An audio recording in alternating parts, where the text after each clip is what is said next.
মধ্যে আপনারা যারা যারা এপ্রিল মাস থেকে মে মাস পর্যন্ত লক্ষ্মীর ভান্ডার প্রকল্পের টাকা পাননি, তো আপনারা অবশ্যই পেমেন্ট স্ট্যাটাস চেক করবেন। আপনাদের পেমেন্ট স্ট্যাটাসের ঘরে কিন্তু বিরাট বড় পরিবর্তন এসে।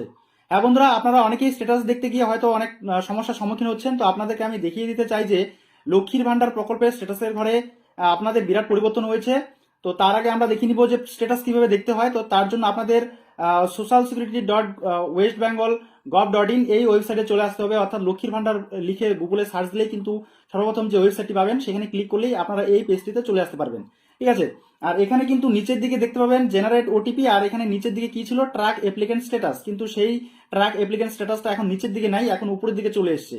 আপনারা দেখতে পাচ্ছেন এই উপরের দিকে ট্র্যাক অ্যাপ্লিকেন্ট স্ট্যাটাস, এখানে ক্লিক করবেন। এখানে ক্লিক করলে কিন্তু পরবর্তী পেজটি চলে আসবে, অর্থাৎ আমাদের যেখানে কি করতে হয় মোবাইল নাম্বার এবং ক্যাপচা কোড দিতে হয়।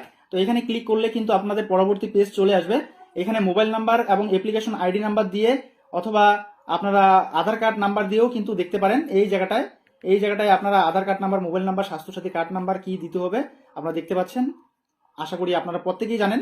এখানে এই ক্যাপচা কোডটা বসিয়ে দেবেন, DH7EQU এই কথাটি লিখে সার্চ দিবেন। সার্চ দিলে কিন্তু আপনাদের স্ট্যাটাস সবটাই এখান থেকে দেখতে পারবেন।